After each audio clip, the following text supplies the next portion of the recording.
मैं आपको खुशामदीद कहेंगे। मुझे कहते हैं मुदस्सिर बसाल ख़ान। और नाज़रीन, बजट के हवाले से बात करेंगे। आज वज़ीर आज़म शहबाज शरीफ की ज़ेर सदारत कौमी इक़्तिसादी कौंसिल का इजलास हुआ है। तमाम सूबों के वज़राए आला इसमें शरीक थे और अहम फ़ैसले लिए गए हैं।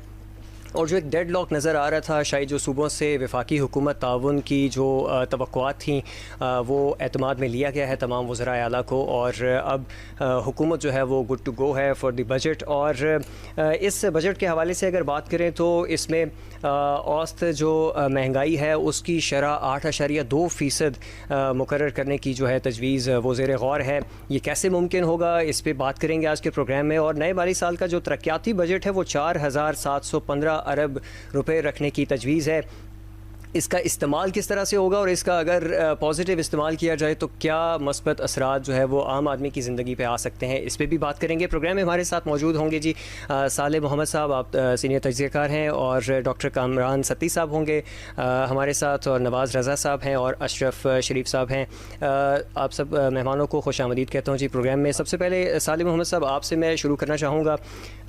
वफाकी जो हुकूमत है वो बिलाखिर सूबों का एतमाद हासिल करने में कामयाब रही है। जो FPR की नाकिस परफॉर्मेंस है उसका बोझ बिलाखिर फिर सूबों के ऊपर डाल दिया गया, क्या कहेंगे?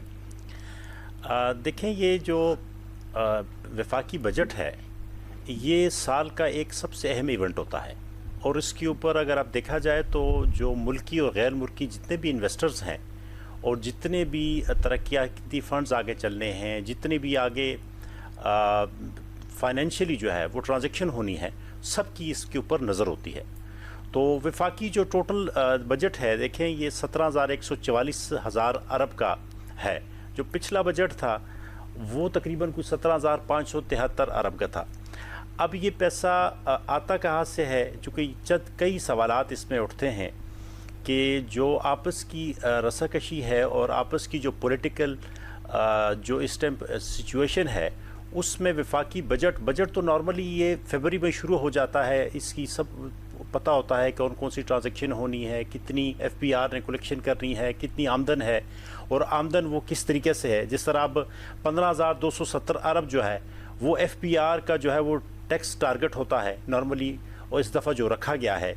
अच्छा, 5,147 अरब जो है वो नॉन टैक्स आमदन है। अब ये नॉन टैक्स आमदन जो है ये देखा जाता है कि ये कैसे आती है और कहाँ से आती है।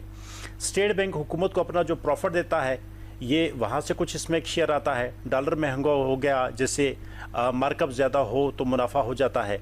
अच्छा, पेट्रोल और डीजल के ऊपर तकरीबन इस टाइम 60 से 70 रुपये जो है वो लेवी है, वो एक इनडायरेक्ट